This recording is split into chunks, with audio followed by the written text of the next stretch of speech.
So let's talk about interest-only lending. Now, generally speaking, interest-only lending is for investment properties.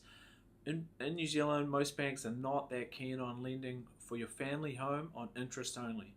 So what interest only is let's say you have $1 million mortgage, your interest rate is 4.5%. What that means is you're going to pay interest and no principal on that $1 million. 4.5% on a mil is $45,000 a year. You won't have to pay any more than that. You'll pay 45 grand a year, and it's depending whether you've got a 1 year, 2 year, 3 year, 5 or 10 year interest only period. That's the only payment you will make to the bank for the life of that loan until that interest only term finishes, and then you have to either get it extended or start paying principal and interest. So why do people start doing this? Well, generally speaking, most people that have interest only lending also have principal and interest lending on another property. So the common way is people are using principal and interest lending on their family home, no matter how big or small that lending is, and they use interest only lending to help for a bunch of reasons. There's good tax benefits that we won't jump into now.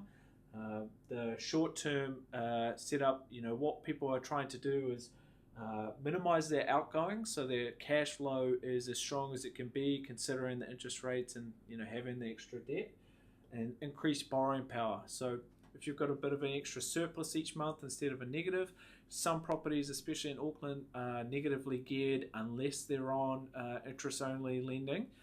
So what you can get is, if people are on interest only lending, that $1 million property is 45 grand a year.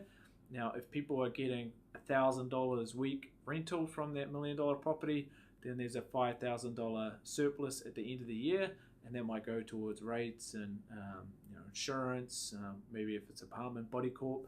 There's not much buffer in there.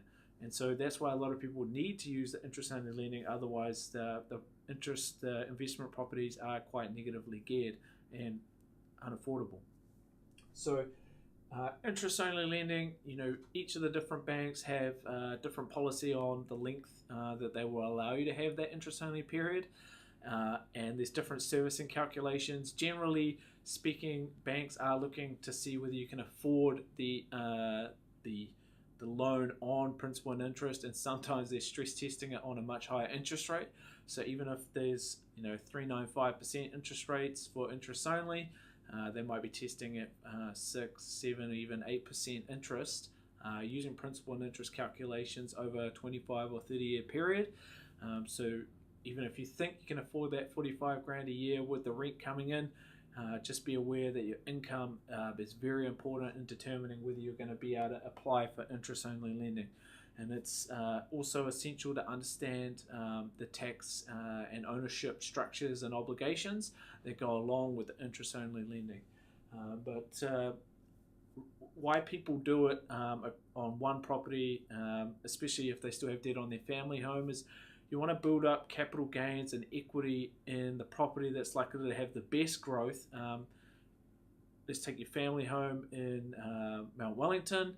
You want principal and interest on that property. Capital gains is going to be higher than, let's say, you own another property in Rotorua.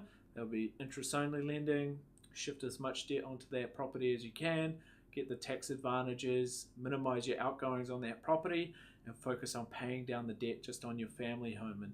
And that's a short little taste of using the interest-only lending, and it's a very common thing for property investors to use it.